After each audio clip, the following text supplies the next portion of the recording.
So guys, आज के session को देखते हुए आप लोगों के मन में एक सवाल होगा कि मार्केट में इतना कुछ पॉजिटिव उसके बाद भी मार्केट में गिरावट क्यों। मतलब मार्केट में चल क्या रहा है, कंडीशन असल में मार्केट में एज एन इन्वेस्टर अगर हम बात करें, एज अ ट्रेडर, मार्केट गिरे या बढ़े दोनों साइड में मार्केट में ट्रेडर को तो फायदा ही फायदा है। लेकिन एज एन इन्वेस्टर जब यहां पे मार्केट ऑल टाइम हाई पर है, मार्केट एक सेशन गिरता है तो अगले सेशन मार्केट वापस से रिकवर करता है। ऐसे में एक इन्वेस्टर का पोर्टफोलियो लगातार ड्रॉप कर रहा है, तो एक इन्वेस्टर को किस पॉइंट पर नजर रखनी चाहिए कि क्या यहां से मार्केट इसी तरह से रिएक्ट करेगा आने वाले महीनों में, या पर किसी बड़े ब्रेकआउट के लिए मार्केट रेडी हो रहा है। क्योंकि कंसोलिडेशन बनना ब्रेकआउट का निशानी कई बार होता है, बट न्यूज पर किस तरह से मार्केट रिएक्ट कर रहा है ये तो अभी तक आप लोग देख ही रहे हो। सारे इवैल्यूएशन यहां पर करेंगे कि मार्केट के अंदर अनसर्टेनिटी है या फिर कोई सर्टेनिटी मार्केट प्रोवाइड कर रहा है। अगर पहली बार चैनल पर आए हो, सब्सक्राइब जरूर कर देना। Big reason for that, I am NISM 7 certified. शुरू करते हैं आपके इंपॉर्टेंट पॉइंट से और खबरों से। तो एक पॉइंट तो आप लोगों को वीडियो की शुरुआत में मालूम होगा, जैसा मैंने आप लोगों के साथ मार्केट के लास्ट वीडियो में भी डिस्कस किया था आज से 3 हफ्ते पहले, कि मार्केट ऑल टाइम हाइस पर है और मार्केट कुछ नहीं कर रहा, गिर रहा है बढ़ रहा है, गिर रहा है बढ़ रहा है, वापस से गिरता बढ़ता बस यही चले जा रहे हैं। पिछले एक महीने से मार्केट की यही कहानी है। ऑल टाइम हाइस पर मार्केट कंसोलिडेट कर रहा है। अब ये इंडियन मार्केट है, अब आप आओ यूएस मार्केट पर। यूएस मार्केट भी पिछले एक महीने से ऐसे ही कंसोलिडेट कर रहा है, हायर हाइस पर। इस समय एक छोटा सा गिरावट करता है, फिर वापस से रिकवरी पर चला जाता है। हायर हाइस पर मार्केट कंसोलिडेट कर रहा है, यूएस का मार्केट भी। ठीक है, अब आओ आप टोक्यो मार्केट पर। यहां पर भी सिमिलर कंडीशन है, हायर हाइस पर मार्केट स्टेबल है, मार्केट वहीं पर ही कंसोलिडेट कर रहा है। अगर आप 6 महीने का चार्ट देखोगे ना इन मार्केट्स का, तो आपको तेजी दिखी, फिर कंसोलिडेशन। आप अमेरिकन मार्केट देखो, आपको यहां पर भी 6 महीने के अंदर क्या दिखेगा, तेजी दिखी, फिर हायर हाइस पर कंसोलिडेशन। आप इंडियन मार्केट पर आओ और आपको यहां पर क्या दिखेगा, 6 महीने में तेजी दिखी, फिर कंसोलिडेशन। अब इस तरह की सिचुएशन में आपको क्यों बता रहा हूं, पहली बात मैंने तीनों मार्केट्स का, इन स्पेसिफिक 3 मार्केट्स का, इंडिया, अमेरिका और जापान का, इन्हीं का ही मैंने आपको एग्जांपल क्यों दिया, क्योंकि मेजर इंडाइसेस आपको यही देखने को मिलते हैं। चाहे आप एशियन इंडाइसेस की बात करो या अमेरिकन, या फिर एशियन में तो इंडिया भी आ गया। ठीक है, तो मेजर इंडाइसेस आपको यही 3 देखने को मिलते हैं। आप बाकी के भी देख सकते हो, यूरोप के भी देख सकते हो, या जो भी आप चाहो, जितना मर्जी डाटा आप देख लो, लेकिन मेजॉरिटी में ये 3 मार्केट सिमिलर पैटर्न्स क्रिएट कर रही हैं। ये मैंने आपको इसलिए भी बताया क्योंकि आपका एक कमेंट था कि मार्केट क्या कर कह रहा है। यहां पर बहुत बड़ा आपने एक पैराग्राफ लिखा था, पूछा था एक बड़ा सवाल, उस पर मैंने आपको एक बड़ा सा जवाब भी दिया है कमेंट में। आपने अभी तक देखा नहीं है, जरूर देख लेना।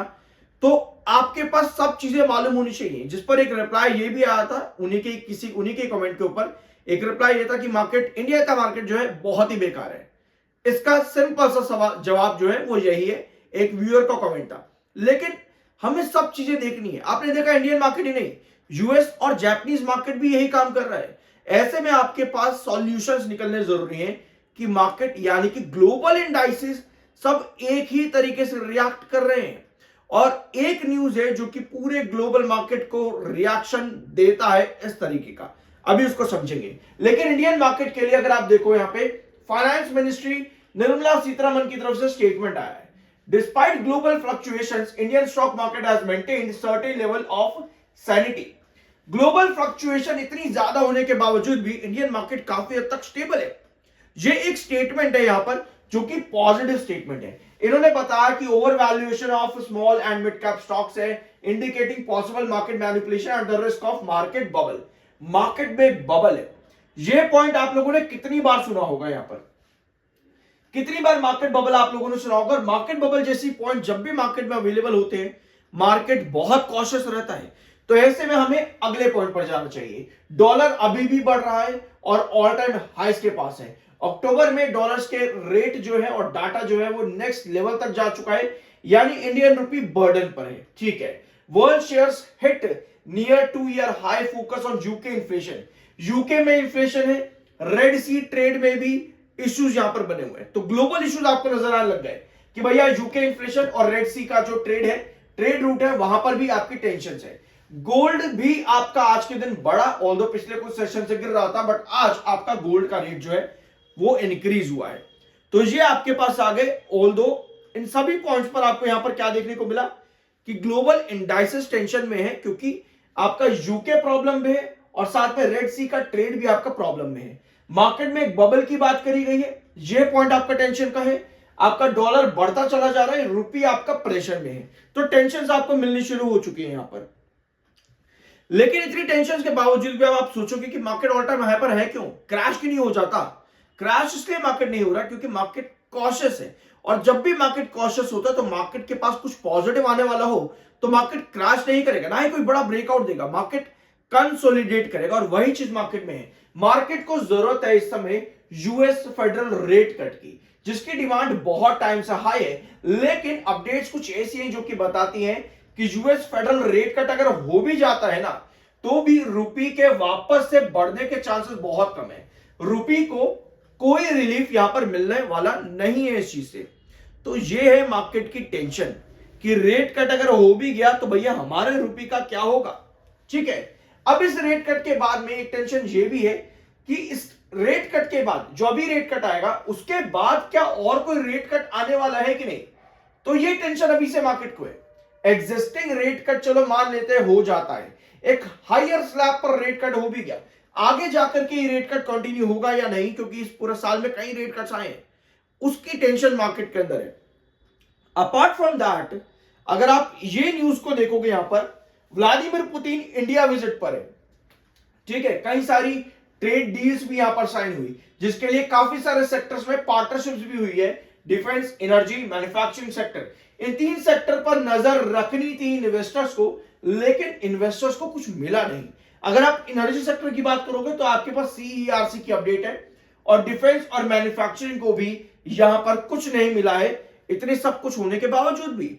यानी कि व्लादिमीर पुतिन का इस समय इंडिया में होना कहीं ना कहीं मार्केट को टेंशन दे रहा है। क्यों? क्योंकि यूएस और रशिया के जो है साथ में कदम नहीं मिलते हैं बिल्कुल भी। यस, इस हफ्ते आपको यूएस इंडिया ट्रेड डील के नेगोशिएशन टर्म्स भी आते देखने को मिल सकते हैं। यह फाइनलाइजेशन होना बहुत ज्यादा जरूरी है मार्केट में, और इस बीच में व्लादिमीर पुतिन जो कि यूएस के बहुत, मतलब ये दोनों एक दूसरे से मिलते ही नहीं है बिल्कुल भी। मिलना का कहने का मतलब ये है कि उस समय पर जहां पर इतनी इंपॉर्टेंट मीटिंग आपकी होने वाली है आने वाले टाइम के अंदर, उस टाइम पर व्लादिमीर पुतिन का इंडिया में होना, इसका मतलब यह है कि कहीं ना कहीं टेंशंस यूएस से क्रिएट कर सकता है कि भैया हम तो तुमको नहीं देते ज्यादा कुछ, हम तुम्हारे नेगोशिएशंस नहीं मानते। अगर इस तरह की पोजीशन बनती है, क्योंकि अमेरिका भी बैठे बैठे सब देख ही रहा होगा, चुप तो रहेगा नहीं कि भाई डोनाल्ड ट्रंप का कुछ नहीं आता पता, आज दोस्ती कर रहा है तो कल को बोल देगा थोड़ा दूर रहो भाई, हट करके बात करो मुझसे, तो उस आदमी को कुछ नहीं पता। वो बैठा बैठा देख भी रहा होगा कि भाई ये तो पुतिन को भी बुला करके लेके आ गया, ये तो आज भी 1955 वाला नॉन अलाइंड मूवमेंट का ही काम कर रहे हैं इंडिया, तो भैया हम इनको क्यों फायदा दें, हम क्यों टैरिफ्स कम करें और बढ़ा देते हैं। ये टेंशन है मार्केट के अंदर, समझ रहे इस चीज को। सो घुमा फिरा करके अगर हम देखें तो आप बातचीत कर सकते हो बस कि चलो मार्केट गिर रहा है, चलो ये टेंशन है मार्केट में, मार्केट बढ़ रहा है, चलो ये मार्केट के अंदर पॉजिटिव आ गया, लेकिन मार्केट ब्रेकआउट नहीं दे रहा, ना ही मार्केट क्रैश हो रहा है। दैट मीन्स कि आपको एक बहुत ही पॉजिटिव चीज चाहिए या फिर कोई बहुत ही नेगेटिव चीज चाहिए कि मार्केट क्रैश हो जाए या ब्रेकआउट कर दे। ऑल्दो मार्केट क्रैश के टाइम पर इन्वेस्टर बड़ा पैनिक होता है, कहता है भाई अब मैं क्या करूं, मेरा तो पूरा जमा पूंजी लगा पड़ा है, अब मेरे को टेंशन हो गई है, परेशान हो चुका हूं।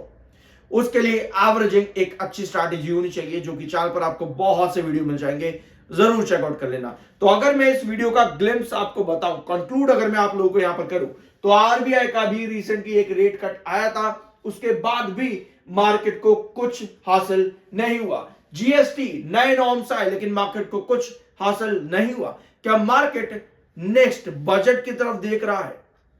क्या आने वाले 2 महीने और मार्केट के अंदर टेंशन रहेगा? ये सारे सवाल मार्केट के अंदर अभी बैठे हुए हैं। जब इतने सवाल मार्केट के अंदर हो और आपको कहीं से आवाज आ रही हो कि भैया मार्केट तो क्रैश हो जाएगा, कहीं से आवाज आ रही हो ऑल टाइम हाई सेंसेक्स इतना चला जाएगा, निफ्टी उतना चला जाएगा, तो ऐसी कंडीशन पर एकदम चुपचाप शांति से बैठो, सब न्यूज सब खबरों का एक कंक्लूजन आने दो, तब जाकर के कोई भी डिसीजन या फैसला लिया जाता है। रातों रात कुछ भी बर्बाद नहीं होता और रातों रात कुछ भी आबाद नहीं होता। हर चीज का एक प्रोसेस होता है। जितनी भी खबरें हैं सब पर एक बड़ा सवाल है, जवाब कहीं भी नहीं है। तीनों मेजर इंडाइसेस सिमिलर तरीके से काम कर रही हैं और तीनों मेजर इंडाइसेस पर ग्लोबल टेंशंस अभी भी बनी हुई हैं। तो इस वीडियो का कंक्लूजन यही है, वेट करो अपने डिसीजंस का। आपको पूरी न्यूज को पहले आने दो, कंक्लूड करो, उसके बाद ही कोई भी डिसीजन लिया जाता है। आई एम NISM 7 सर्टिफाइड, सब्सक्राइब जरूर कर देना। मिलता अगले वीडियो में।